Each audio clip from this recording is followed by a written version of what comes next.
Hello मेरे प्यारे साथियों, तो क्या हाल चाल और कैसे हो आप सभी लोग। कैसी चल रही है आप लोग की बोर्ड एग्जाम की तैयारी। अगर तैयारी अच्छी नहीं चल रही है तो यह वीडियो आप सभी के लिए है और बहुत ज़्यादा धमाकेदार वीडियो है, क्योंकि इस वीडियो में आपके क्लास 12 हिंदी का पूरा सिलेबस डिस्कस करने वाले हैं। जी हाँ दोस्तों, पूरा सिलेबस, पूरा सिलेबस, ठीक है। क्योंकि इस वीडियो में जो टॉपिक्स होने वाले हिंदी का हर एक टॉपिक का स्वाहा होने वाला है, चाहे आपका गद्य पद साहित्य हो, आपका गद्यांश पद्यांश हो, कहानी हो, खंड काव्य हो, चाहे आपका पद लेखन, निबंध लेखन या व्याकरण का कोई भी टॉपिक क्यों ना हो, सारे टॉपिक्स आज हम इस वीडियो में डिस्कस करने वाले हैं। और आपका जो क्वेश्चन पेपर है 70% जो आपके एग्जाम के क्वेश्चन होंगे इसी क्लास से बनने वाले हैं, और ये आपको एहसास भी होगा जिस दिन आप बोर्ड एग्जाम देकर आएंगे।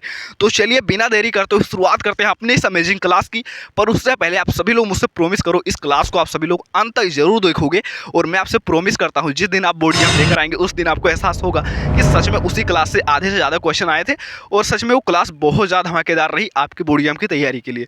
ठीक है, तो चलिए बिना देरी करते हुए शुरुआत कर देते हैं। और हाँ, सबसे पहले मैं आप सभी लोगों को रिक्वेस्ट करता हूं, जिन लोगों ने अभी तक चैनल को सब्सक्राइब नहीं किया सब्सक्राइब कर लेना, और बगल में एक बेल आइकन का बटन होता है उसको भी ऑल पर सेट कर दो, क्योंकि इस तरह की जब अमेजिंग क्लास आएंगी तो आपसे कभी भी छूटेगी नहीं। इसी तरह हम हर एक सब्जेक्ट की क्लास लाएंगे, ठीक है। और एक रिक्वेस्ट है आप सभी से कि इस वीडियो को खाते पीते वक्त मत देखना, क्योंकि कोई मजाक नहीं चल रहा, आपकी बोर्ड एग्जाम की तैयारी चल रही है। तो ठीक है, तो इसलिए कहीं व्यवस्थित जगह पर बैठ जाना, उसके बाद ही पढ़ना शुरू करना। चलिए शुरू करते हैं अपनी हिंदी की अमेजिंग क्लास की। यहाँ पर हम जीरो से शुरू करेंगे और एडवांस तक जाएंगे, यानी कि गद्य पद साहित्य से शुरू करेंगे और जो आपका लास्ट टॉपिक है पद लेखन निबंध लेखन वहां तक जाएंगे। चलिए शुरू करते हैं अपने सबसे पहले टॉपिक से, जो कि आपका गद्य पद साहित्य का विकास। चलो शुरू करते हैं। शुरू करने से पहले मैं छोटा सा जो है ओवरव्यू ले लेता हूं, जो मैंने आपको बेसिक क्लास में बताया था जब मैंने इसका कंप्लीट कॉन्सेप्ट बताया था। उसमें मैंने सारी विधाओं की प्रथम रचनाएं और उनके रचनाकार बताया था। चलो तो एक बार सभी लोग बता देंगे कि हिंदी की प्रथम कहानी कौन सी है। ठीक है, हिंदी की प्रथम कहानी कौन सी है, बताओ। ठीक है, तो हमारा हिंदी का जो प्रथम कहानी हो वो है इंदुमती। क्या है? इंदुमती। और लिखा किसने? अगर रचनाकार पूछ ले तो क्या बताओगे? किशोरी लाल गोस्वामी। क्या बताओगे? किशोरी लाल गोस्वामी। ठीक है, अब जो है इसके बाद हम एमसीक्यू भी करेंगे। ठीक है, और हिंदी का प्रथम नाटक कौन सा? हिंदी का प्रथम नाटक तो वो है नहुस। हिंदी का प्रथम नाटक कौन सा? नहुस। किसने लिखा है? गोपाल चंद्र गिरधर दास ने लिखा है। किसने लिखा है? गोपाल चंद्र गिरधर दास ने लिखा है। ठीक है, गोपाल चंद्र गिरधर दास ने लिखा है। आप जो है नोट कर लीजिए, बहुत ज़्यादा इंपॉर्टेंट है ये सारे जो प्रथम विधा की रचनाएं हैं और उनके रचनाकार। ठीक है, अब इसके बाद जो हमारा तीसरा क्वेश्चन है, हिंदी का प्रथम मौलिक उपन्यास कौन सा है। ठीक है, तो हिंदी का प्रथम मौलिक उपन्यास कौन सा है, बताओ। आप सभी लोग कमेंट करके बताओ, हिंदी का प्रथम मौलिक उपन्यास कौन सा है। ठीक है, तो हिंदी का जो प्रथम मौलिक उपन्यास है वो है परीक्षा गुरु। क्या है? परीक्षा गुरु। ठीक है, और लिखा किसने है, बताओ। लिखा किसने है? तो लिखा है लाला श्रीनिवास दास ने। किसने लिखा है? लाला श्रीनिवास दास ने। ठीक है, चलो। और इसके बाद जो है हिंदी का प्रथम महाकाव्य कौन सा, ये आप सभी लोग कमेंट करके बताओगे। ठीक है, कमेंट करके बताओ हिंदी का प्रथम महाकाव्य कौन सा है। और इसमें जो है सबसे ज़्यादा डाउट रहता है लोगों को, हिंदी के प्रथम कवि कौन माने जाते हैं। हिंदी के प्रथम कवि कौन माने जाते हैं, आप सभी लोग जो है जो बता रहा हूँ बस इसी पर जो है टिक मार देना। अगर आ जाए कहीं सरहापा। ठीक है, सरहापा जो है आपका सर्वमान्य आंसर होगा इसका। ठीक है, हिंदी के प्रथम कवि सरहापा। ठीक है, चलो ये आपको समझ में आ गया। ठीक है, अब यहाँ से आपको एक क्वेश्चन जरूर मिल जाएगा, यहाँ से आपको प्रथम विधा से एक क्वेश्चन जरूर मिल जाएगा। ठीक है, और ये हिंदी का प्रथम महाकाव्य कौन सा, ये मैंने आप सभी के लिए छोड़ दिया है। आप सभी लोग इसको कमेंट करके बताओगे, कमेंट करके बताओगे। जो कमेंट कर देगा सही आंसर के साथ उसको मैं पिन कर दूंगा। ठीक है, अब इसके बाद चलो शुरू करते हैं। सबसे पहला क्वेश्चन आपका, भाषा योग वशिष्ठ के लेखक हैं। भाषा योग वशिष्ठ के लेखक कौन है? ठीक है, तो यहाँ पर तुम जितने भी लोग देख रहे हो, 4 आदमी तुम देख रहे हो ना, मैं तुमको कॉन्सेप्ट के साथ बताने वाला हूँ। ऐसा नहीं कि ये देखो भाषा योग वशिष्ठ के लेखक कौन है, काका काका ये लो ये वाला होगा, इस पर टिक मार दो, ये ऐसा नहीं है। मैं आपको यहाँ पर जितने भी पॉसिबल क्वेश्चन बनने वाले हैं मैं आपको सारे बताऊंगा। ठीक है, जैसे भाषा योग वशिष्ठ के लेखक कौन है, तो देखो भाषा योग वशिष्ठ के जो लेखक हैं वो है रामप्रसाद निरंजनी। लेकिन अब मुंशी सदासुख लाल की रचना एक पूछी जाती है, वो है सुख सागर। मुंशी सदासुख लाल का है सुख सागर। ठीक है, अगर पूछा जाए सुख सागर किसकी रचना है तो क्या बताओगे? मुंशी सदासुख लाल। अगर पूछा जाए नासिक हेतुपाख्यान किसकी रचना है तो आप बताओगे सदल मिश्र का। ठीक है, और मुंशी इंशाअल्लाह खां का पूछेगा तो क्या बताओगे? रानी केतकी की कहानी। रानी केतकी की कहानी। सभी की एक एक रचनाएं तुम याद कर लो, सभी की एक एक रचनाएं जो है तुम याद कर लो, इसके बाहर कहीं नहीं, कुछ भी नहीं पूछेगा। ठीक है, जब एग्जाम देकर आना इस पीडीएफ से मिला लेना। ठीक है, अगर एक भी क्वेश्चन बाहर आए तो बताना। अब इसके बाद अगला जो क्वेश्चन हमारा, अष्टयाम कृति के लेखक हैं। अष्टयाम कृति के लेखक हैं, अष्टयाम जो आपकी रचना है उसके रचनाकार कौन है? अष्टयाम के रचनाकार कौन है, बताओ। तो अष्टयाम के जो रचनाकार हैं वो नाभादास। ठीक है, अष्टयाम नाभादास, अष्टयाम नाभादास। ठीक है, अष्टयाम नाभादास। ठीक है, इसमें बहुत सारे बच्चों जो है कंफ्यूज हो जाते हैं, पर हाँ ठीक है, छोटी सी ट्रिक है, वैसे कोई ट्रिक है नहीं, तुम जो है ध्यान रखने के लिए कर सकते हो कि ये इसमें भी कोई मात्रा नहीं है और इसके रचनाकार में भी कोई मात्रा नहीं है। ठीक है, बाकी यहाँ पर जो तुम देख रहे हो ये गलत होगा, इसमें समय मात्राएं है ना, बस याद रखने के लिए मैंने बता दिया, बाकी तुम अपने तरीके से किसी भी तरह से याद कर सकते हो। ठीक है, मैं क्लास लाऊंगा जिसमें मैं सारे रचनाएं ट्रिक के साथ बता दूंगा। ठीक है, आप सभी लोग टेंशन मत लेना, सभी लोग जो लोग नए हैं चैनल को सब्सक्राइब कर लेना। ठीक है, और फ्री में नोट्स और पीडीएफ के लिए हमारे व्हाट्सएप ग्रुप और टेलीग्राम चैनल को भी ज्वाइन कर लो, वहीं पर आपको सारी पीडीएफ और नोट्स मिलते हैं। ठीक है, चलो तो अगला क्वेश्चन हमारा श्रृंगार रस मंडन के रचनाकार हैं श्रृंगार रस मंडन। ठीक है, श्रृंगार रस मंडन तुम्हारा क्या हो जाएगा, श्रृंगार रस मंडन के जो रचनाकार हैं क्या होगा, भारतेंदु हरिश्चंद्र होगा कि महादेवी वर्मा होगा कि गोसाई विट्ठलनाथ या राधाचरण गोस्वामी। तो जो श्रृंगार रस मंडन है आपका, उसके रचनाकार जो है गोस्वामी विट्ठलनाथ है, गोस्वामी विट्ठलनाथ है। ठीक है, चलो अगला हमारा हिंदी का प्रथम मौलिक उपन्यास कौन सा है। जिन जिन लोगों ने अभी जो है ध्यान से सुना होगा वो लोग बता देंगे हिंदी का प्रथम मौलिक उपन्यास कौन सा है और लिखा किसने है, बताओ हिंदी का प्रथम मौलिक उपन्यास कौन सा है और फिर लिखा किसने है। भैया तो हिंदी का जो प्रथम मौलिक उपन्यास है, देखो ये जो कंकाल है ये जयशंकर प्रसाद का है, ये नहीं होगा, ये गलत है, जयशंकर प्रसाद का है ये। ठीक है, ये जयशंकर प्रसाद का है, और जो यहाँ पर पुनर्नवा है ये हजारी प्रसाद द्विवेदी का है। ठीक है, भागवती मुझे याद नहीं आ रहा है। ठीक है, और जो आपका परीक्षा गुरु होगा ये आपका राइट आंसर हो जाएगा। यही जो है हिंदी का प्रथम मौलिक उपन्यास है, किसने लिखा है, लाला श्रीनिवास दास ने लिखा है। ठीक है, ध्यान में रखेंगे। चलो अगला क्वेश्चन देखते हैं। देखो एक एक क्वेश्चन बहुत ज़्यादा इंपॉर्टेंट है, इसके बाहर एक भी नहीं पूछा जाने वाला है। ठीक है, जितना मैं बता रहा हूँ।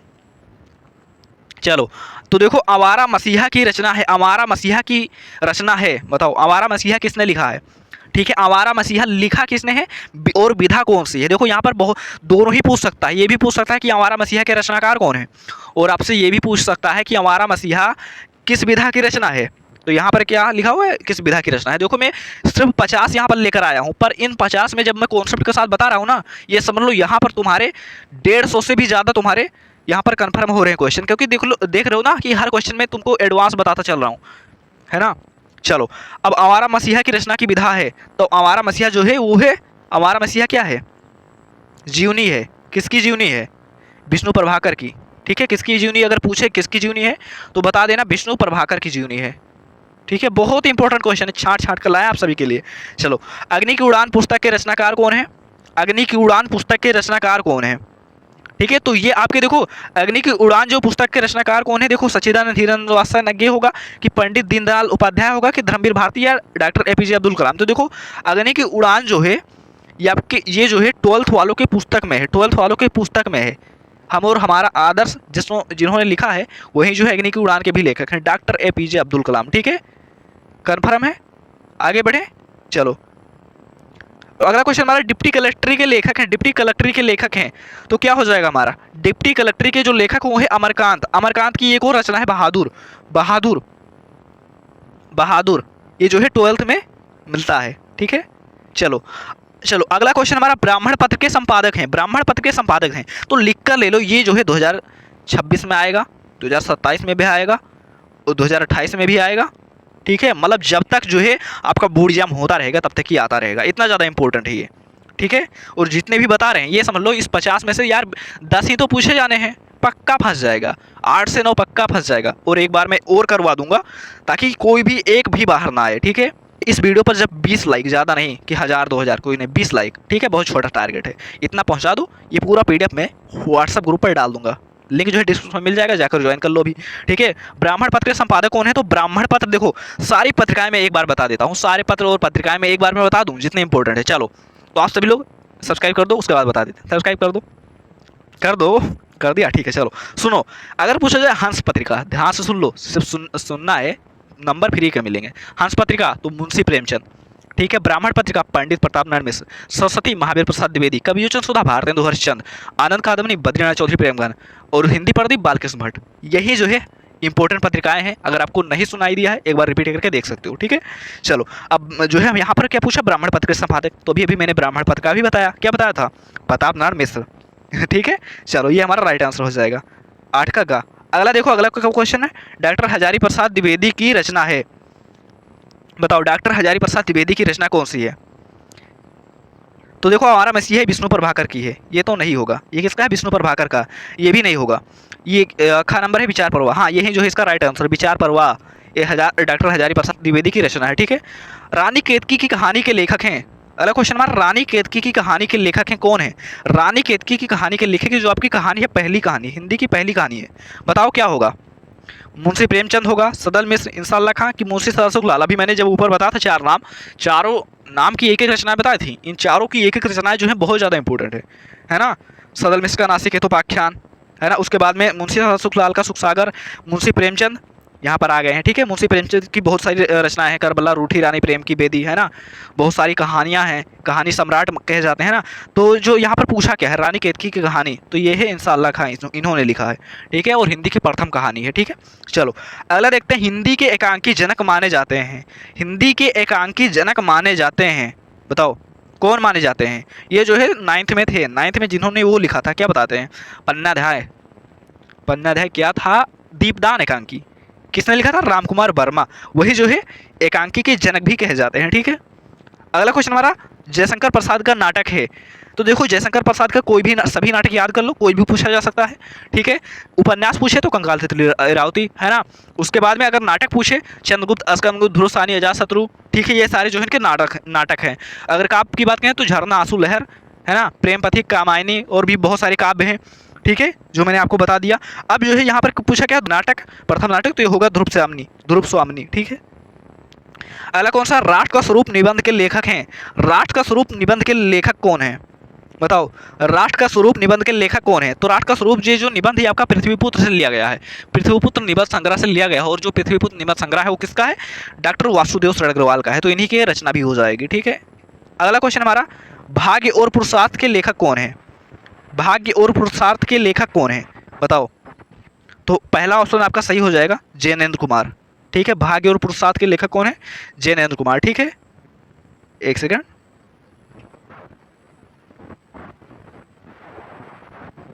चलो, अज्ञेय की रचना है। अगला क्वेश्चन आपका, अज्ञेय की रचना है, ठीक है। अज्ञेय की रचना कौन सी है, बताओ? शेखर एक जीवनी, पहला ऑप्शन, खा पृथ्वीपुत्र, गा विचार परवाह, या घा नंबर मेरे विचार। आप सभी लोग बताओ, बहुत ज़्यादा इंपॉर्टेंट है, ये भी 2026 में आ रहा है, लिख कर ले लो, ठीक है, 2027 में भी आएगा। चलो सभी लोग बताओ, फटाक से सभी लोग बता दो, अज्ञेय की रचना कौन सी है। चलो हम बताना शुरू करते हैं। देखो पृथ्वीपुत्र होगा नहीं, ये डॉक्टर उनका है, वासुदेव अग्रवाल का, है ना। विचार परवाह ये हजारी प्रसाद द्विवेदी का है, और मेरे विचार ये मुझे लगता है मेरे विचार मुझे याद नहीं आ रहा, ठीक है, ये भी नहीं होगा। आपका जो हो जाएगा शेखर एक जीवनी, यही जो है अज्ञेय की रचना है। अज्ञेय की रचना कौन सी है? शेखर एक जीवनी, ठीक है। अगला क्वेश्चन क्या है, हिंदी का प्रथम नाटक कौन सा है? हिंदी का प्रथम नाटक कौन सा है, बताओ?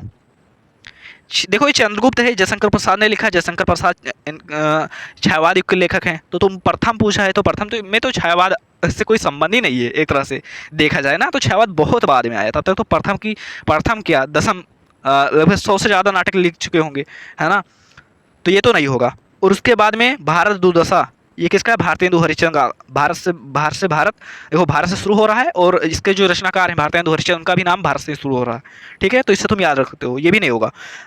इसका जो राइट आंसर होगा क्या हो जाएगा? नहुस। किसने लिखा, अगर पूछे हिंदी का प्रथम नाटक किसने लिखा है, नहुस किसने लिखा है, नहुस के रचनाकार कौन है? तो गोपाल चंद्र गिरिधरदास, ठीक है। दिख रहे हो ना विनोद, एक एक क्वेश्चन में कितना कॉन्सेप्ट आप सभी को बता रहे हैं। कितनी नाव में कितनी बार किसकी रचना है, बताओ? कितनी नाव में कितनी बार किसकी, एक सेकंड, कितनी नाव में कितनी बार किसकी रचना है, बताओ?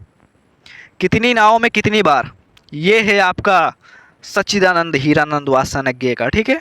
चलो आगे बढ़ते हैं, आगे बढ़ते हैं।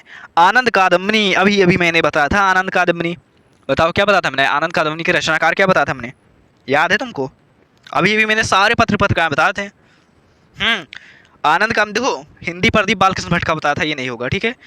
और जो है आनंद कादम्बनी मैंने बताया था बद्रीनाथ चौधरी प्रेमघन, एक बार मैं फिर से बता दे रहा हूँ, हिंदी प्रदीप बालकृष्ण भट्ट, आनंद कादम्बनी, बद्रीनाथ चौधरी प्रेमघन, हंस मुंशी प्रेमचंद, कविओचन सुधा, हरिश्चंद्र मैगनीज, बाला बोधनी, ये सभी हरिश्चंद्र, भारतेंदु हरिश्चंद्र की हैं, है ना। उसके बाद ब्राह्मण पंडित प्रताप नारायण मिश्र का है, सरस्वती महावीर प्रसाद द्विवेदी का है, ये बहुत सारे हैं, ठीक है, पर ये सारे इंपॉर्टेंट ही याद कर लो, ठीक है। जलियांवाला बाग हत्याकांड कब हुआ? तो ये हुआ था सन 1919 में। कब हुआ था? सन 1919 ईस्वी में, ठीक है। ये बहुत ज़्यादा इंपॉर्टेंट नहीं है, पर जो ऊपर मैंने 19 नंबर जो मैंने बताया, ये बहुत ज़्यादा इंपॉर्टेंट है, ठीक है। आगे बढ़े, बताओ आगे बढ़ा जाए, चलो आगे बढ़ते हैं। अगला क्वेश्चन है 21 नंबर, 20 तक होगा ना, हाँ 21 नंबर क्वेश्चन हजारी प्रसाद द्विवेदी की रचना है। हजारी प्रसाद द्विवेदी की रचना है। तो देखो ये कुटुज सॉरी ये चिंतामणि जो है नहीं होगा, क्यों? क्योंकि ये आचार्य रामचंद्र शुक्ल का है। किसका है? आचार्य रामचंद्र शुक्ल का। इसके बाद आ जाता है कुटुज, और यही जो है आपका हजारी प्रसाद द्विवेदी की रचना है। और कुटुज क्या है? कुटुज हो गया विचार प्रवाह, विचार वितर्क, इसमें हजारी प्रसाद द्विवेदी की रचना है। चलो अगला हमारा वासुदेव शरण अग्रवाल की रचना कौन सी है? बताओ कौन सा होगा? डॉक्टर वासुदेव शरण अग्रवाल की रचना कौन सी है? ठीक है, तो ये है आपको वाग्धारा। कौन सा है? वाग्धारा। ठीक है, अगला क्वेश्चन कौन सा है? नासिकेतोपाख्यान के लेखक हैं। बताओ नासिकेतोपाख्यान के लेखक कौन है भैया? तो नासिकेतोपाख्यान के लेखक कौन है? मैंने बताया था ना, इंशाअल्लाह खां का रानी केतकी की कहानी है, ये नहीं होगा। मुंशी सतसुख लाल का सुख सागर है, नहीं होगा। नोट कर लो सभी का, ठीक है। एक एक क्वेश्चन में तुम देख रहे हो कितने सारे कॉन्सेप्ट बताए जा रहे हैं ना। लल्लू लाल, इनका तो प्रेम सागर है, प्रेम सागर है, और माधव विलास ये पूछा जाता है। सदल मिश्र जो है यही इसका राइट आंसर होगा। नासिकेतोपाख्यान के लेखक सदल मिश्र। बाण भट्ट की आत्मकथा, भैया मुझे इसकी कोई विधा बता दो, इसकी कोई विधा बता दो, विधा कौन सी होगी? बताओ। बहुत सारे देखो बच्चे इसमें बहुत ज़्यादा कंफ्यूज रहते हैं, देखते हैं बाण भट्ट की आत्मकथा, इसका मतलब आत्मकथा विधा की रचना है। पर ये आत्मकथा नहीं है, पर ये आत्मकथा नहीं है, ये आत्मकथा नहीं है। ये है क्या? है क्या ये है एक उपन्यास। ध्यान रख लो आज से, ठीक है। अगर पहले नहीं पता था तो आज तुम्हें पता चला है, ठीक है। तो एक बार कमेंट में लिख दो, ठीक है। बाण भट्ट की आत्मकथा जो है उपन्यास विधा की रचना, ताकि आपको जब एग्जाम में बैठे तो वहाँ पर आपको याद आ जाए, ठीक है। चलो अब यहाँ और है किसका, यहाँ पर पूछा इसके लेखक कौन है? तो बाण भट्ट की आत्मकथा, चारूचंद लेख, पुरंदवा, इस सभी के लेखक जो है वो क्या कौन है? हजारी प्रसाद द्विवेदी, ठीक है। अगला क्वेश्चन कौन सा है? स्कंदगुप्त नाटक के लेखक हैं। स्कंदगुप्त नाटक के लेखक कौन है? बताओ। स्कंदगुप्त नाटक के लेखक कौन हैं? तो भैया चंद्रगुप्त, स्कंदगुप्त, ध्रुव स्वामी, अजातशत्रु, है ना, झरना, आंसू, लहर, प्रेम पथिक, कामायनी, है ना, कंकाल, तितली, राउती, आकाशदीप, आंधी, इंद्रजाल, सब किसकी रचना है? जयशंकर प्रसाद की, ठीक है। छायावाद के ब्रह्मा, छायावाद के बृहत्तरी कवि, ठीक है, छायावाद के कर्ता धर्ता। चलो अगला क्वेश्चन हमारा इंदुमती कहानी के लेखक। देखो एक एक क्वेश्चन में तुमको कितनी सारी रचनाएं बताएं, एक एक कवि की, है ना। सारे पथ पर का, सारे प्रथम विधा की रचनाएं, जयशंकर प्रसाद की सारी रचनाएं, कितना कुछ हमने बता दिया ना इतनी देर में। इंदुमती कहानी के लेखक कौन है? इंदुमती कहानी के लेखक कौन है? बताओ कौन है इंदुमती कहानी के लेखक? पहली कहानी आपका हिंदी की प्रथम कहानी है, लिखा आपका किशोरीलाल गोस्वामी ने, ठीक है। अगला क्वेश्चन देखो, प्रेमचंद का उपन्यास कौन सा है? प्रेमचंद का उपन्यास कौन सा है? बताओ। तो प्रेमचंद का उपन्यास कौन सा है?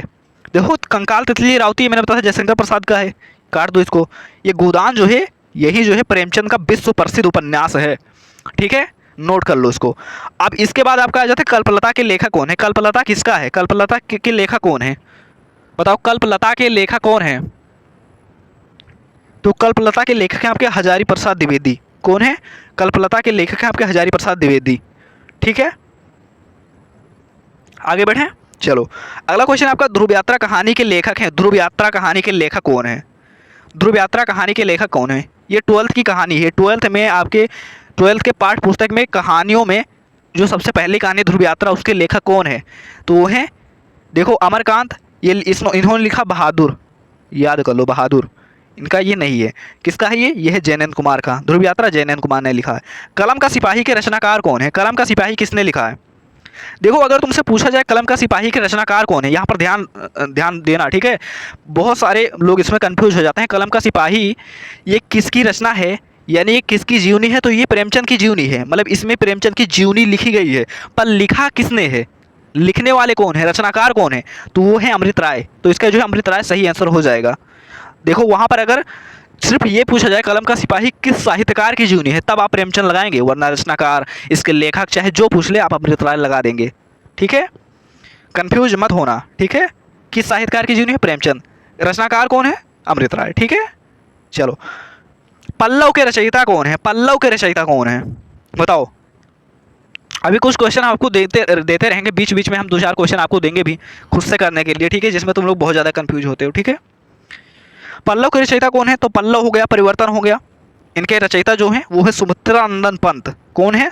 सुमित्रा नंदन पंत, ठीक है। देखो परिवर्तन, पंत, पल्लव, पंत, याद रख सकते हो इस तरह। निम्नलिखित में से मैथिली शरण गुप्त की रचना कौन सी है? मैथिली शरण गुप्त की रचना कौन सी है?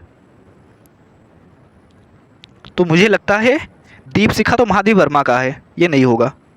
और मुझे लगता है कानन कुसुम ये शायद जयशंकर प्रसाद का है। सिद्धराज जो है इसका राइट आंसर हो जाएगा। सिद्धराज जो है इसका राइट आंसर हो जाएगा, एक बार मैं चेक कर लूँगा, ठीक है। मुझे लगता है सही है, सिद्धराज जो है इसका राइट आंसर हो जाएगा। अगला देखो, तार सप्तक का प्रकाशन वर्ष कौन सा है? देखो ये बहुत ज़्यादा इंपॉर्टेंट है। देखो 2026 में ना आए तो बताना, 2027 में, 2028 में, ये हर एक साल आएगा, याद रखना। हाँ चलो, तार सप्तक का प्रकाशन वर्ष है भैया। देखो यहाँ पर अगर तुमसे पूछा जाए, अगर कोई तुमसे कहता प्रथम तार सप्तक, तो खींच को उसको एक तमाचा जड़ दो, क्योंकि जो पहले सबसे पहले तार सप्तक संपादित हुआ था ना, उसको प्रथम नहीं कहते, उसको सिर्फ और सिर्फ तार सप्तक कहते हैं, ठीक है। और कब हुआ था? 1943 में। और उसके बाद जब दूसरा आया, देखो पहला आया 1943 में, है ना, और उसके बाद जब दूसरा आया तो दूसरा कब आया? इसके 8 साल बाद, यानी कि 1951 में। फिर तीसरा कब आया? तीसरा आया 1959 में। फिर उसके बाद चौथा आया 1900, इसके 20 साल बाद आया 1979 में। चारों नोट कर लो, यहाँ से तुमको तुम्हारे देखो कितने सारे क्वेश्चन बन गए। एक और क्वेश्चन बना देते हैं, चलो। प्रकाशन किसने किया? सच्चिदानंद हीरानंद वात्स्यायन, वही पुराना छाया हुआ नाम, ठीक है। क्लियर है इतना? चलो बढ़ते हैं आगे। देखो एक ही क्वेश्चन में मैंने तुमको 5-5 क्वेश्चन बता दिए। प्रकृति के सुकुमार कवि कहे जाते हैं, सुकुमार कवि, प्रकृति का सुकुमार कवि कहे जाते हैं सुमित्रा नंदन पंत, ठीक है, याद रख लो। सुकुमार कवि सुमित्रा नंदन पंत हैं, ठीक है। जयशंकर प्रसाद तो छायावाद के ब्रह्मा है ना, वो नहीं होगा। सुकुमार कवि सुमित्रा नंदन पंत, इन्हें सुकुमार कवि कहा जाता था, ठीक है। कामायनी किसकी रचना है? तो भैया कामायनी किसकी रचना है तुम यही बता दो। तो आप बताओगे भैया कामायनी जो है ये तो महाकाव्य है, किसका है? जयशंकर प्रसाद का है ना। जयशंकर प्रसाद वही छायावाद के प्रमुख लेखक। अच्छा, तो इसका मतलब छायावाद की रचना है ना। चलो दिमागी हो तुम लोग। हिंदी का प्रथम महाकाव्य कौन सा है? हिंदी का प्रथम महाकाव्य कौन सा है बताओ। तो देखो हिंदी का जो प्रथम महाकाव्य है उसका नाम है पृथ्वीराज आसो। इसमें जो है पृथ्वीराज चौहान की वीरता के बारे में बताया गया है। लेकिन लिखा किसने है? ये क्वेश्चन भी बहुत ज़्यादा बार पूछा गया है। पृथ्वीराज आसो के रचनाकार कौन है? बहुत ज़्यादा बार पूछा गया है, तो आज नोट कर लो। कौन है? चंदबरदाई। कौन है? चंदबरदाई, ठीक है। ठीक है, अब इसके बाद चलिए हम बढ़ते हैं गद्यांश पद्यांश पर। इसमें गद्य पद साहित्य में हमने जो है लगभग 40 क्वेश्चन देख लिए। आपके बोर्ड एग्जाम में 10 ही आने हैं, तो पक्का उसमें से 8 या 9 पक्का इस क्लास से आ जाएगा। अगर आपको और भी करने तो आप जाकर प्लेलिस्ट से जरूर देख लेना, उसमें मैंने बहुत सारी क्लास की है जिसमें मैंने गद्यांश पद्यांश के बहुत सारे MCQ करवाए हैं। अगर आप देखना चाहते हो तो देख सकते हो, वरना यहाँ से 8 से 9 नंबर तो इसी क्लास में जो हमने गद्यांश गद्य पद बताए, गद्य पद साहित्य के विकास के प्रश्न बताए, इसी में से आ जाएगा। ठीक है, अब चलिए हम बढ़ते हैं गद्यांश पद्यांश पर, ठीक है, और हम देखते हैं गद्यांश पद्यांश को कैसे सोल्व करेंगे, ठीक है, जिससे आपको पूरे नंबर मिले। साथ ही साथ जो है हम देखेंगे, इसके बाद हम देखेंगे ट्रिक के साथ देखेंगे हम इसकी व्याख्या कैसे लिखते हैं। चलिए शुरू करते हैं। चलिए देखते हैं सबसे पहला गद्यांश हमारा, भूमि का निर्माण देवों ने किया है और वह अनंत काल से। देखो अगर तुम्हें कोई भी गद्यांश दिया जाता है, सबसे पहले उस गद्यांश को पूरा ध्यान पूर्वक पढ़ो। एक बार जो है ऊपर से लेकर नीचे तक पढ़ो एक बार में, और साथ ही साथ देखो कि किस चैप्टर का है। अब कुछ लोग बोलेंगे भैया आपने शुरुआत में कहा कि हमको चैप्टर पढ़ने की कोई जरूरत नहीं है, फिर हम पहचानेंगे कैसे कि ये किस चैप्टर का है? तो याद करो मैंने तुमको कल बताया था कि गद्यांश पहचानने की ट्रिक। मैंने आपको कुछ कीवर्ड दिए थे ना कि हाँ अगर ये कीवर्ड इस चैप्टर में आ जाते हैं, मतलब कि इस गद्यांश में ये कीवर्ड आ जाते हैं तो ये इस चैप्टर का है, अगर ये वाले कीवर्ड आ जाते हैं तो ये इस चैप्टर का है। जैसे मैं तुमको बताया था कि भूमि के पर्यायवाची आते हैं, राष्ट्र का नाम आता है, राष्ट्रीयता का नाम आता है, तो ये राष्ट्र का स्वरूप नामक चैप्टर से है। तो अगर हम इस गद्यांश में देखें तो इस गद्यांश में हमको क्या मिला? सबसे पहले मिला हमको भूमि, और मैंने क्या बताया था, तुमको पृथ्वी का कोई भी पर्यायवाची मिल जाए तो समझ लेना कि वो राष्ट्र का स्वरूप नामक चैप्टर से है। दूसरा कीवर्ड मैंने बताया था राष्ट्र, राष्ट्र हमको नहीं मिला, लेकिन यहाँ पर हमको मिल गया राष्ट्रीयता। राष्ट्रीयता भी हमने कल आपको बताया था, याद करो तुम।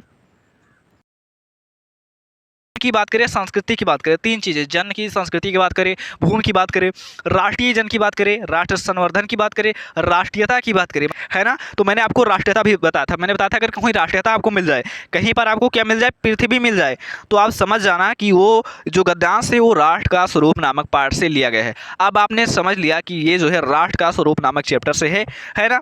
अब जो है यहाँ पर जो है हमने इसको पूरा नहीं पढ़ा, हमने समझ लिया, लेकिन फिर भी हमने समझ लिया कि ये राष्ट्र का स्वरूप नामक चैप्टर से लिया गया है।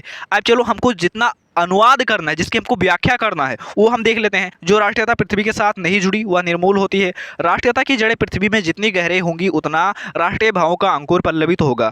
इसीलिए पृथ्वी के भौतिक स्वरूप की अधोपान जानकारी प्राप्त करना, उसकी सुंदरता, उपयोगिता और महिमा को पहचानना हमारा पर आवश्यक धर्म है। ठीक है, अब चलो हम इसके क्वेश्चन देखते हैं। और इस क्वेश्चन देखो यहाँ पर हमको 10 नंबर मिलने होते हैं। 10 नंबर में आपको 5 क्वेश्चन होते हैं।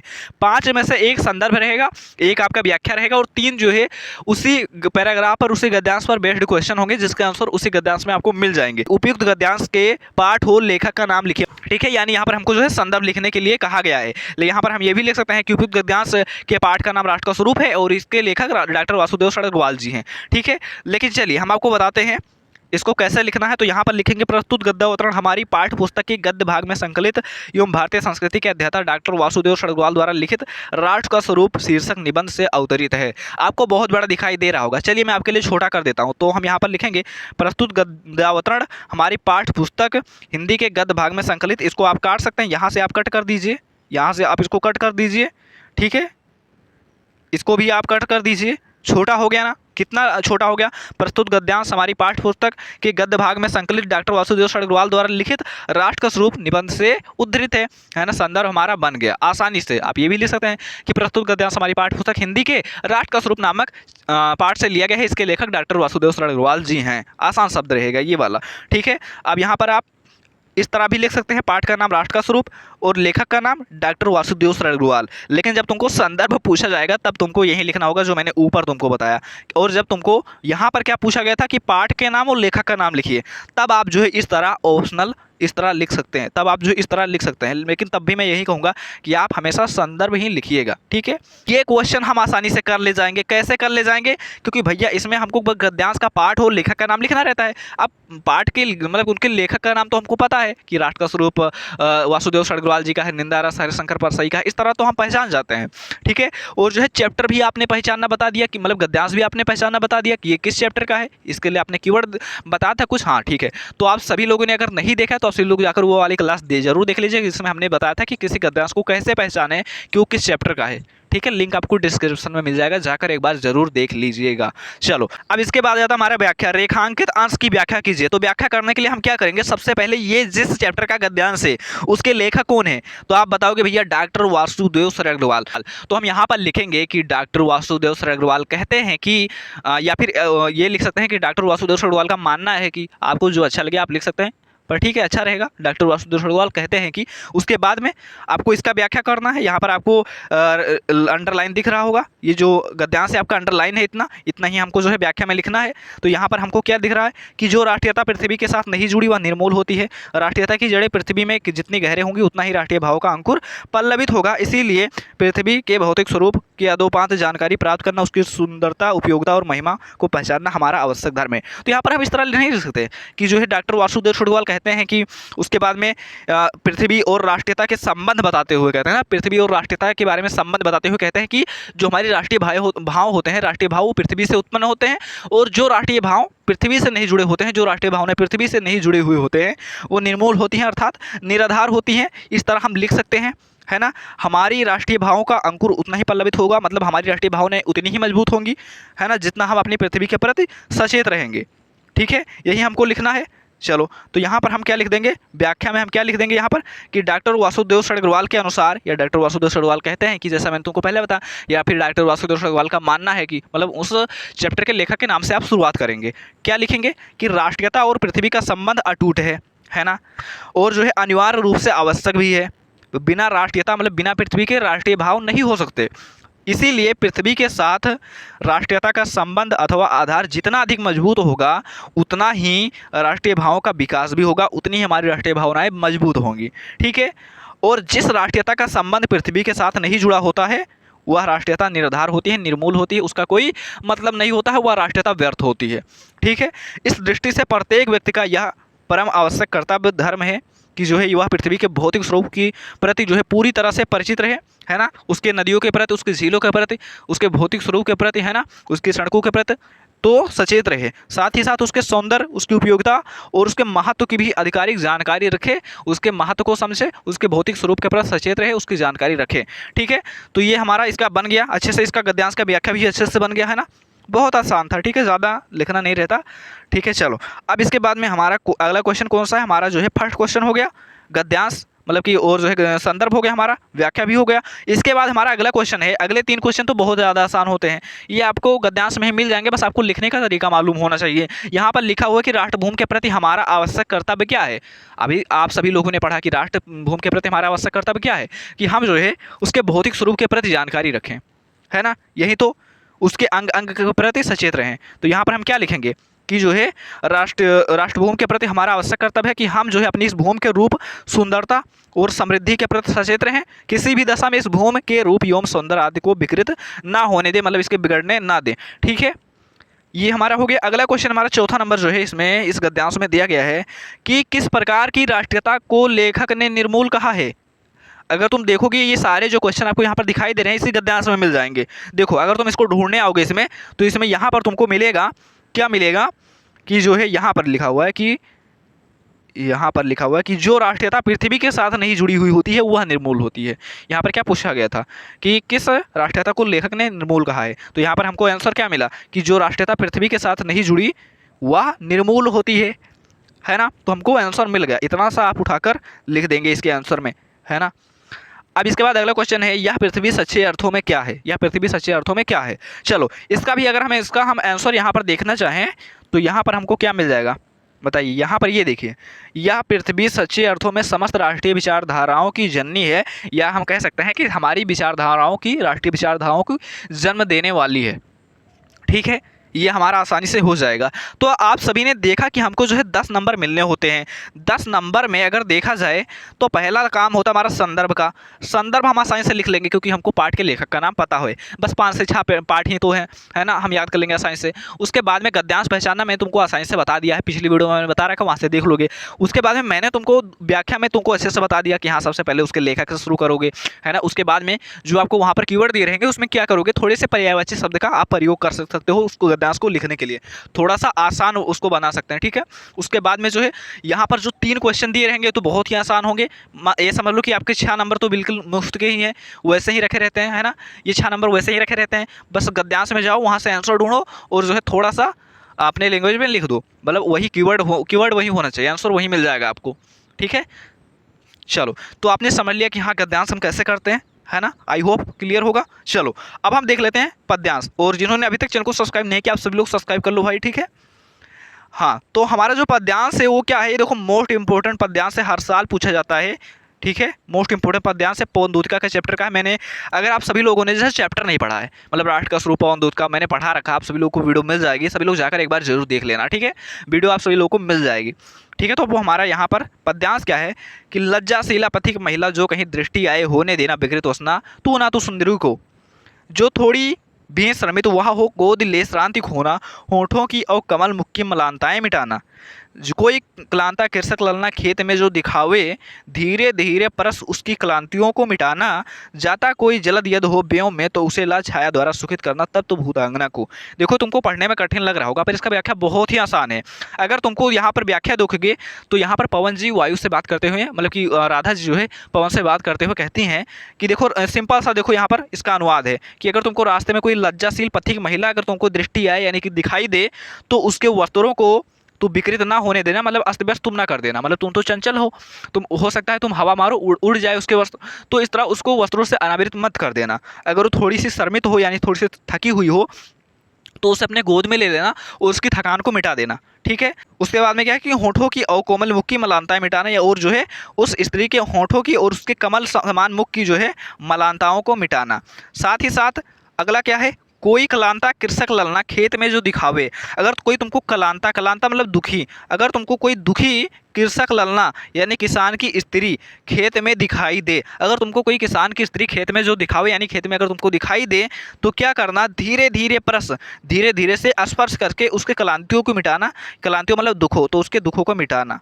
ठीक है, अभी मैं दोबारा बता दूंगा, बस एक बार ऊपर जान लो। ठीक है, जाता कोई जलद यद हो व्योम में, अगर तुमको व्योम में मतलब कि नभ में आकाश में अगर तुमको कोई जलद मतलब बादल जाता हुआ दिखाई दे तो उसे ला मतलब ले आना और उसके छाया के द्वारा उस तप्त भूतांगना को, उस गर्मी से तप्त भूतांगना को, उस थकी हुई स्त्री को जो है उसकी छाया के द्वारा सुखित करना। ठीक है, प्रसन्नचित्त कर देना। ये हुआ, मैंने तुमको समझा दिया है ना।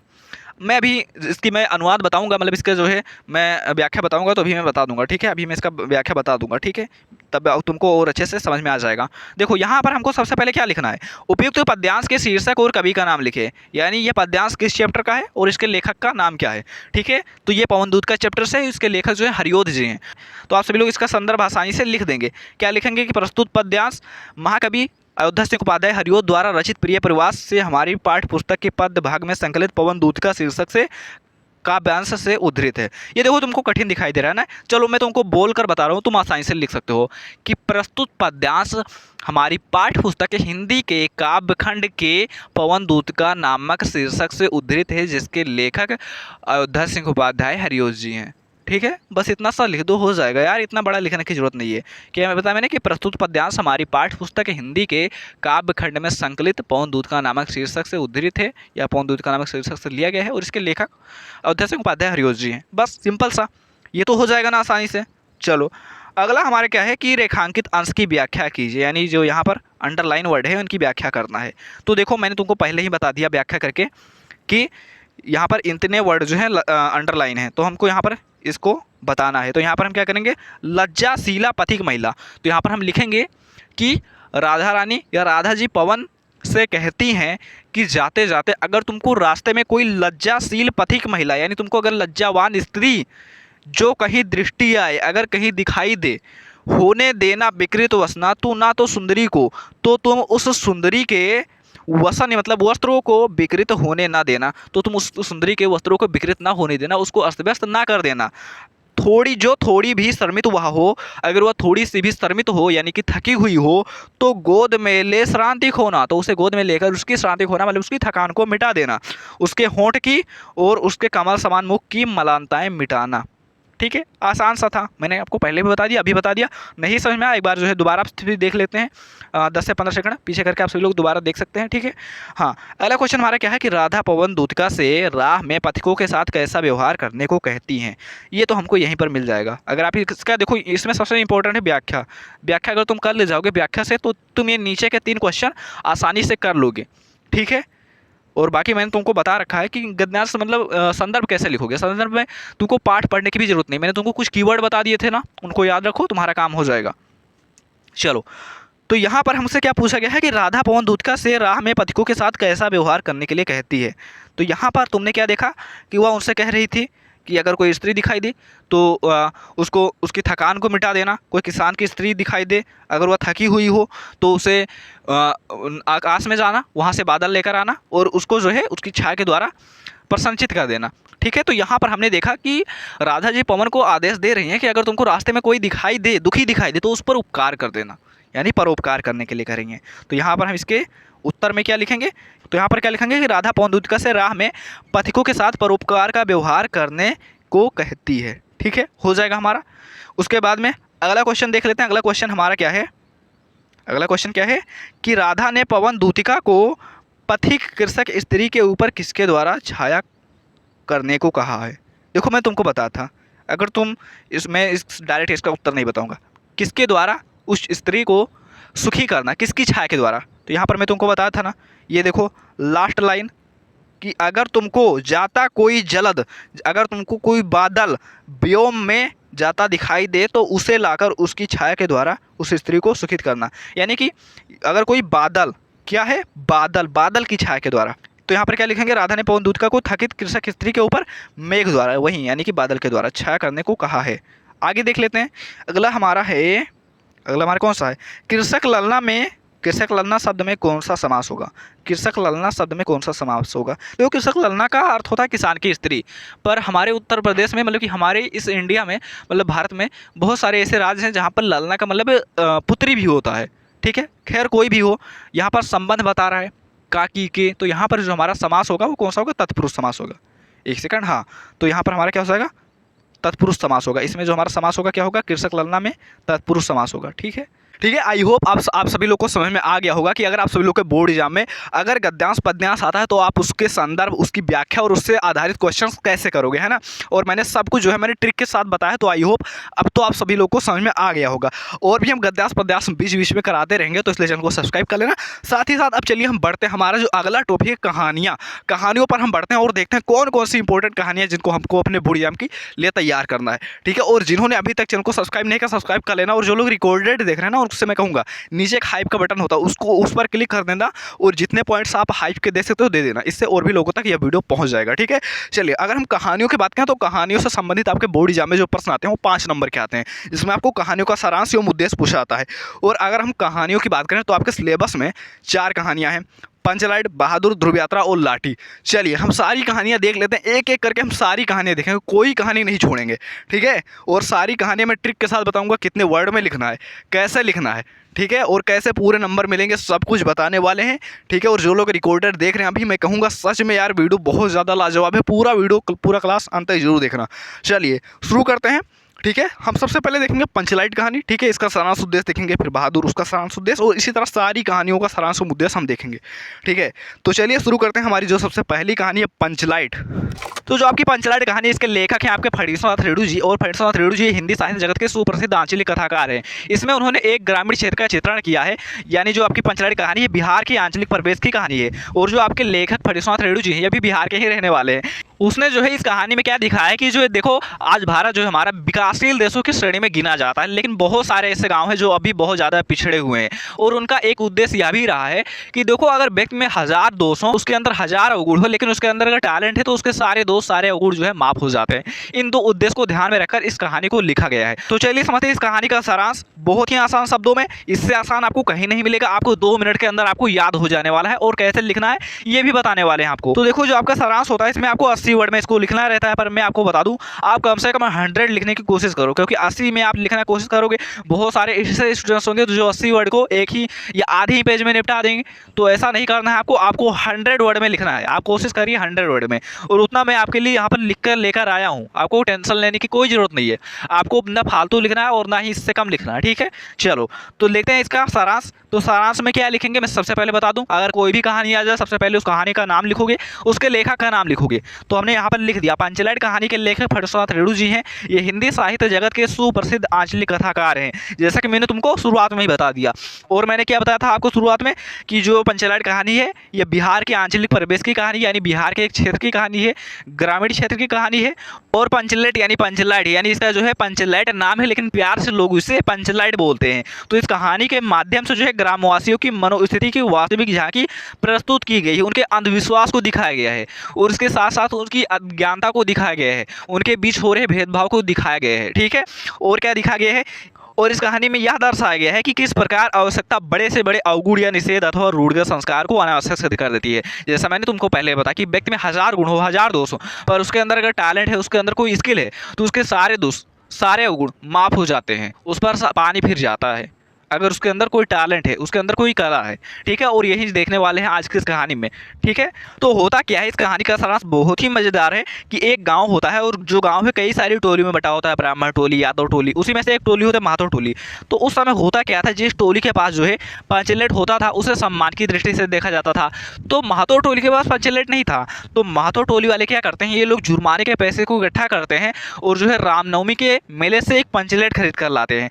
ठीक है, तो चलिए समझते हैं जब वो पंचलेट खरीद कर लाते हैं तो होता क्या है। ठीक है, तो महतो टोली के लोग पंचलाइट खरीद तो लाते हैं, परंतु जलाना नहीं जानते हैं। यानी सभी लोग जो है महतो टोली के लोग जुर्माने के पैसे को इकट्ठा करके पंचलाइट खरीद लाते हैं, लेकिन जलाना किसी को नहीं आता। सभी लोग जो बच्चे हैं हुड़दंग करने लगते हैं, और औरतें जो है गीत गाने लगती हैं, सभी लोग देखने के लिए इकट्ठा हो जाते हैं, लेकिन किसी को जलाना नहीं आता। और जो है इस टोली के लिए यह अपमान की बात है। यानी अब दूसरी टोली के लोग उनका मजाक उड़ाते हैं, क्या बोलते हैं कि पंचलाइट के सामने 2-3 बार कान पकड़कर उठो बैठो, पंचलाइट जलने लगेगा, और जो है इस तरह मजाक उड़ाते हैं उनका।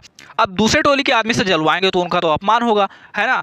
तो इसलिए जो है वो दूसरी टोली के आदमी से कभी नहीं जलवाएंगे। यानी समस्या तो है भाई। और इस समस्या के समाधान के लिए मुनरी अपने प्रेमी गोधन, जिसका हुक्का पानी बंद है, उसके बारे में बताती है। गोधन कौन है, गोधन जो है गाँव का ही एक लड़का है ना, और एक गाँव की एक लड़की है मुनरी, वो उसको देखकर गाना गाता है, तुझे देखा तो ये जाना सनम, प्यार होता है दीवाना सनम। तो जो मुनरी की मम्मा है उस पर जो है पंचायत द्वारा प्रतिबंध लगवा दिया था। अब जो है आवश्यकता पड़ती है, क्यों पड़ती है, क्योंकि जो उसी को पंचलाइट जलाना आता है, पूरे गांव में किसी को आता ही नहीं।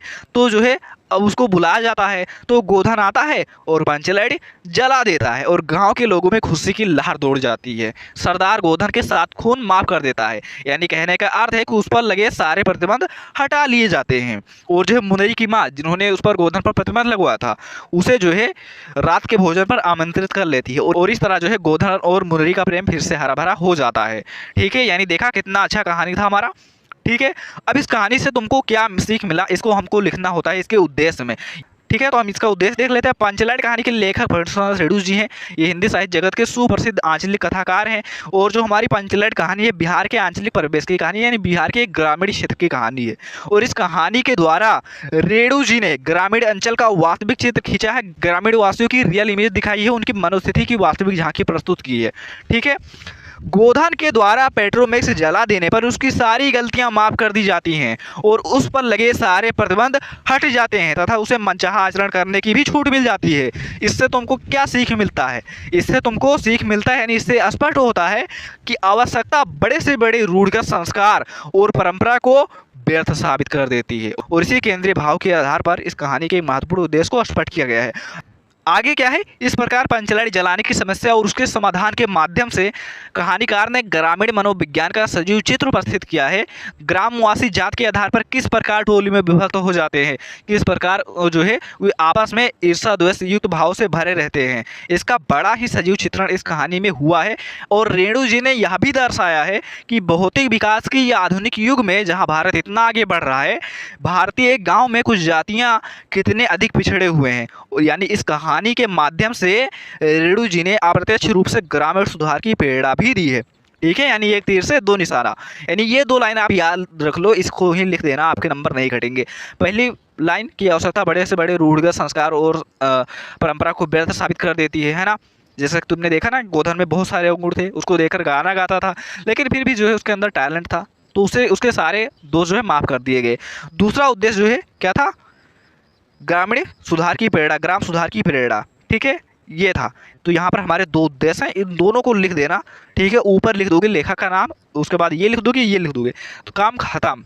ठीक है, तुमको पूरे नंबर मिल जाएंगे। तो इस तरह जो है हमने पंचलैंड कहानी का सारांश और उद्देश्य बहुत ही आसान शब्दों में देख लिया। अब चलिए बढ़ते हैं अपने अगली कहानी पर, लेकिन उससे पहले चैनल को सब्सक्राइब कर देना। ठीक है, और बेल आइकन को ऑल पर सेट कर देना ताकि आपको रेगुलर क्लास मिलती रहे। ठीक है, चलिए बढ़ते हैं अपनी अगली कहानी पर, जो कि है बहादुर। ठीक है, तो बहादुर कहानी का सारांश एवं कथावस्तु। देखो, सारांश पूछा जाए कथावस्तु एक ही बात है, सारांश कथावस्तु कथानक एक ही बात होता है, कन्फ्यूजन में मत रहिएगा। ठीक है, बस उद्देश्य अलग होता है, वो भी हम देखेंगे आज के वीडियो में। ठीक है, तो यहाँ पर मैंने जो है सारा आपका सारांश जो है हेडिंग वाइज लिखा है। अगर आप हेडिंग वाइज लिखना चाहते हो तो आप लिख भी सकते हैं। ठीक है, इससे आपको आइडिया लग जाता है ना कौन सा घटनाक्रम किसके बाद है, बाकी कोई बड़ी बात है नहीं। ठीक है, तो सारांश देखिए। तो बहादुर कहानी जो है आपकी एक पहाड़ी नेपाली लड़के की कहानी है। ठीक है, तो दिल बहादुर, जिसका नाम है दिल बहादुर, तो दिल बहादुर 12-13 साल का पहाड़ी नेपाली लड़का है, जिसके पिता युद्ध में मारे गए हैं और माता गुस्सेल स्वभाव की है, उसे दिन भर मारती पीटती रहती है। और जो है माँ की मार के कारण वह भागकर एक मध्यम वर्गीय परिवार यानी एक मिडिल क्लास फैमिली में जो है नौकरी कर लेता है। ठीक है, और जहाँ की गृह स्वामिनी यानी जहाँ की जो जिस घर में नौकरी करता है वहाँ की जो मालकिन है निर्मला, वो बड़ी उदारता से उसका नाम जो है दिल बहादुर से केवल बहादुर कर देती है, यानी प्यार से उसका नाम शॉर्ट कर देती हैं, दिल बहादुर से बहादुर कर देती हैं। ठीक है, पर शुरुआत में उसे लोग बहुत ज़्यादा प्यार देते हैं, पर अंत में क्या होता है वो भी हम समझेंगे। ठीक है, बहादुर जो है एक ईमानदार एवं परिश्रमी लड़का है। ठीक है, इससे आपका चय चित्रण का भी काम हो जाएगा। चय चित्रण में भी अगर बहादुर का चय चित्रण पूछ लेगा तो वहाँ पर आप इससे लिख सकते हैं। ठीक है, तो इसको जो है ध्यान देकर समझिएगा। बहादुर एक ईमानदार एवं परिश्रमी लड़का है और पूरे घर की साफ सफाई के साथ साथ सभी सदस्यों की जरूरतों का भी ख्याल रखता है। उसके रहते सभी सदस्य कामचोर हो गए हैं, आलसी हो गए हैं और आरामतल भी हो गए हैं। हंसना और हंसाना उसकी आदत बन गई है, यानी वो कह सकते हैं बहुत ही हंसमुख मिजाज का वो लड़का है और सोते वक्त रात में अवश्य कोई ना कोई गाना गुनगुनाता रहता है। ठीक है, अब ये जो है इस कहानी की शुरुआत थी। ठीक है, कि जो है एक मिडिल क्लास फैमिली में नौकरी कर लेता है, वहाँ की गृह स्वामिनी उसका नाम दिल बहादुर से बहादुर कर देती है ना। सभी सदस्यों की ज़रूरतों का ख्याल रखता है, सबका जो है सेवा करता है आराम से और बहुत ही हंसमुख मिजाज का है। ठीक है, अब इसी में जो है निर्मला का जो सबसे बड़ा बेटा है किशोर, इसकी एंट्री होती है। तो होता क्या है, शान शौकत एवं रौब से रहने वाला किशोर जो है ये निर्मला का बड़ा लड़का है। ठीक है, और अपने सारे काम बहादुर को सौंप रखे हैं, जैसे कि जूते पॉलिश करना है ना, बैग साफ करना, साथ ही साथ साइकिल साफ करना, तो ये सारे काम उसने जो है बहादुर को सौंप रखे हैं। छोटी छोटी बात पर जो बहादुर को गाली देने से भी नहीं छूता है, यानी उसे गाली भी दे देता है।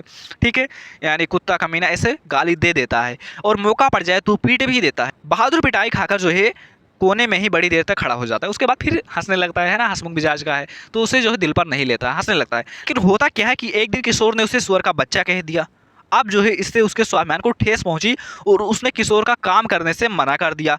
तो जब लेखक ने पूछा इसके बारे में तो उसने कहा कि बाबूजी, भैया ने मेरे मरे बाप को ला करके खड़ा कर दिया, और इतना कहकर वह रोने लगता है।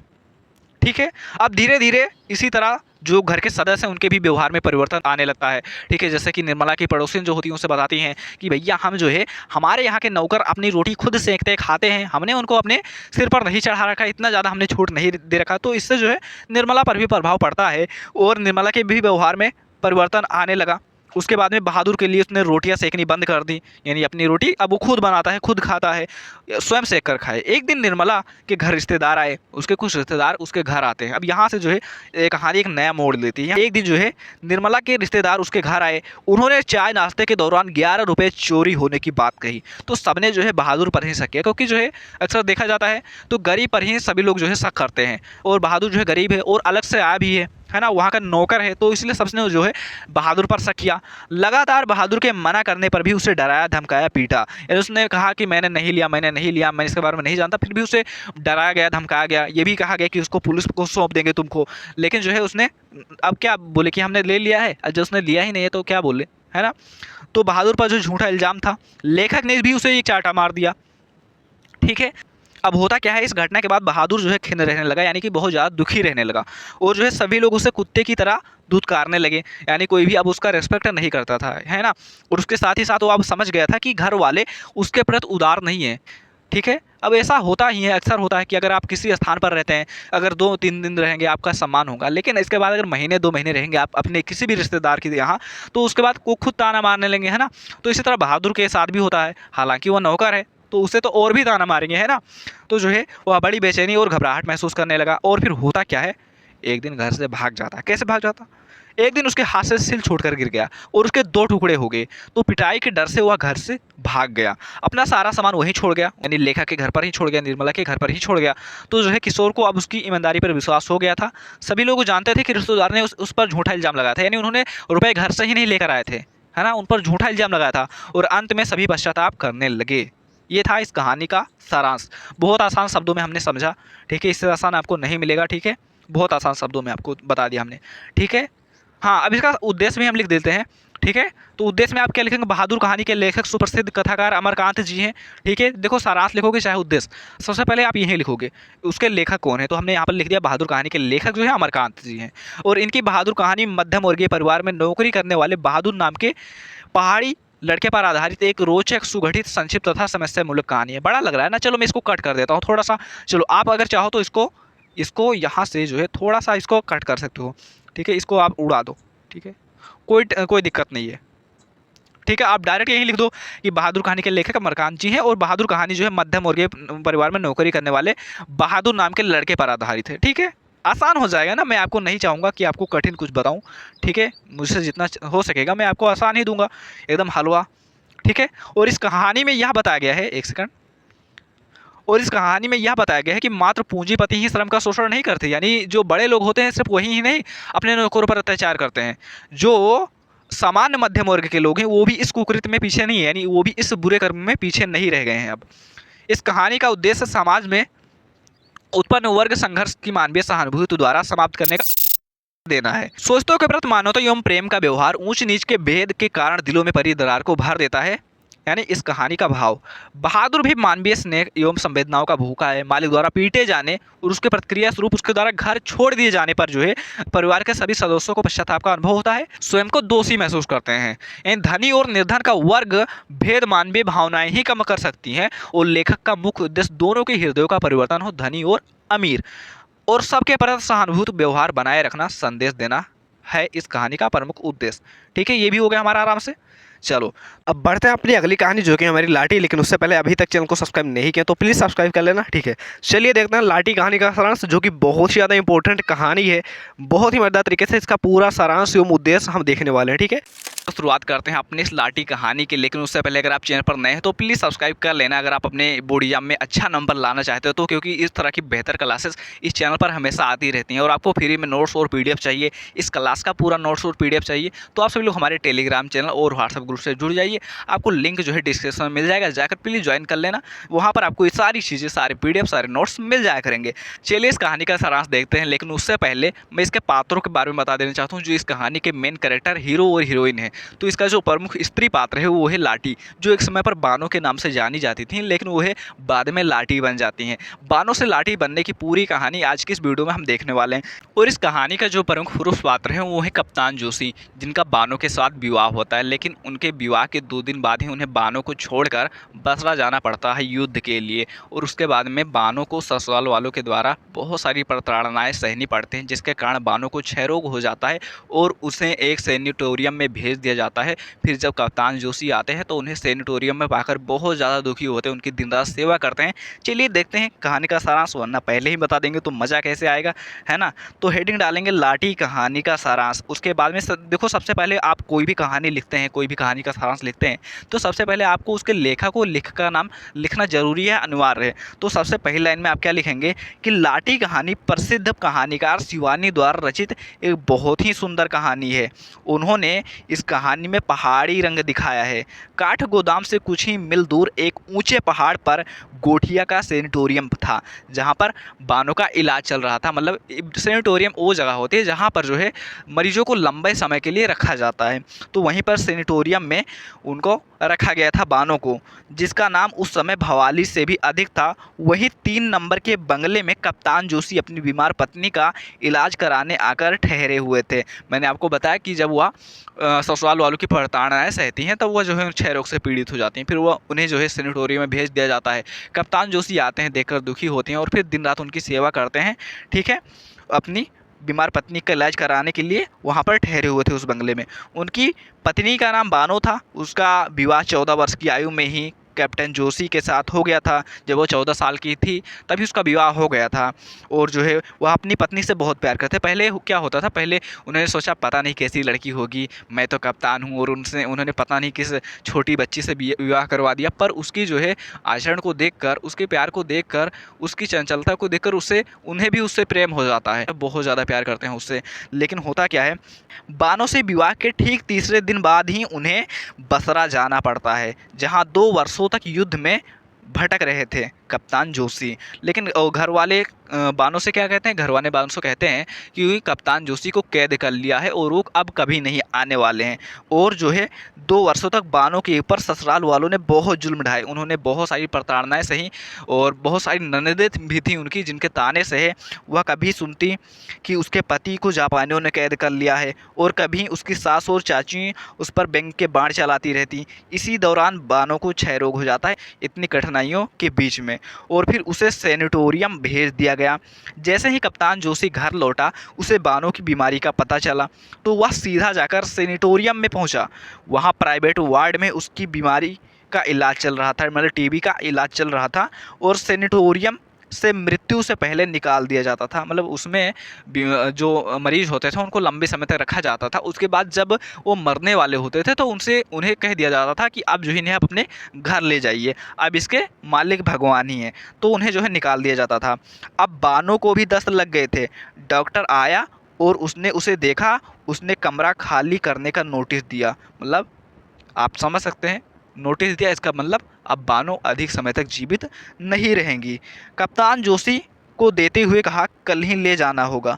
तो कप्तान का चेहरा फीका पड़ गया, क्योंकि उसे पता चल गया कि जब आखिर यहाँ से अगर नोटिस आया है, इसका मतलब है कि अब बानो जो है बहुत लंबे समय तक जीवित नहीं रहने वाली हैं।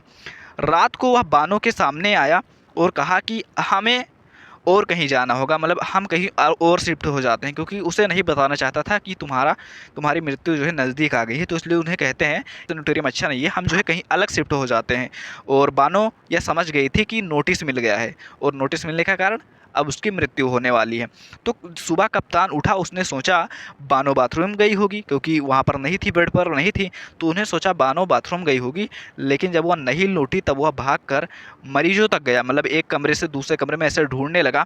लेकिन उसके बाद फिर डॉक्टर आया और नर्स आई, चौकीदार आया, लेकिन बानो नहीं आई। दूसरे दिन रथी घाट पर उसकी साड़ी मिली, मतलब एक नदी के किनारे उसकी साड़ी मिली, बानो की साड़ी मिली। तो कप्तान जोशी को यकीन हो गया था कि बानो ने ही पानी में डूबकर आत्महत्या कर ली है। अब उसे यकीन हो गया था कि बानो जो है मर गई होगी, क्योंकि उसकी साड़ी नदी के किनारे उसको पड़ी हुई मिलती है। शोक में पागल कप्तान साड़ी को छाती से चिपकाए फिरता रहा। अब उसे जो है दिन रात याद करता था। लेकिन होता क्या है, इस कहानी के बाद में उसका दूसरे के साथ विवाह हो जाता है, और उसके बाद में वह जब एक जगह घूमने जाता है, एक चाय की दुकान पर बानो को दोबारा देखता है। लेकिन उस समय उसका नाम होता है लाटी। अब उस समय उसका विवाह हो चुका है, उसके बच्चे भी हैं, तो अब वह उसे स्वीकार भी नहीं कर सकता, और बानो की याददाश्त भी जा चुकी थी। और यहीं इस पर इस कहानी का सारांश खत्म होता है। ठीक है, बहुत ही आसान शब्दों में हमने इसका पूरा सारांश बता दिया। आप जो है नोट कर सकते हैं। इसका पूरा पीडीएफ आपको हमारे टेलीग्राम चैनल पर देखने को मिल जाएगा। ठीक है, अब इसके बाद जो हमारा खंडकाव्य के बाद जो हमारा अगला टॉपिक है, मैंने आप सभी लोगों से कहा था पत्र लेखन और निबंध लेखन करवाने को। ठीक है, तो मैंने सोचा था, मैंने पहले सोच रखा था वीडियो काफ़ी लंबा हो जाएगा। ठीक है, और शायद आप इतना लंबा ना देख सको वीडियो, तो इसलिए मैंने जो है ऑलरेडी एक वीडियो मैंने बना दिया, आधे घंटे का वीडियो मैंने बना दिया है पत्र लेखन और निबंध लेखन पर। आप सभी लोग जाकर चैनल पर जरूर देख लेना। ठीक है, चैनल पर देख लेना, वरना इस वीडियो के इन स्क्रीन पर उसका वीडियो का लिंक जो है मिल जाएगा आप सभी लोग को, उससे जाकर देख लेना, प्लेलिस्ट में देख लेना। आप सभी लोग को पत्र लेखन और निबंध लेखन का पूरा कंप्लीट वीडियो मिल जाएगा।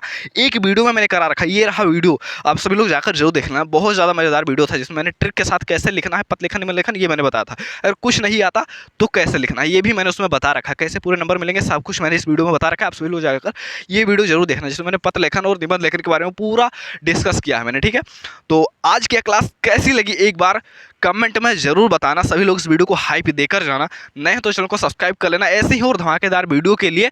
तो मिलते हैं फिर किसी नए धमाकेदार वीडियो के साथ। Love you, tata, bye bye, अपना ख्याल रखना, बाय बाय।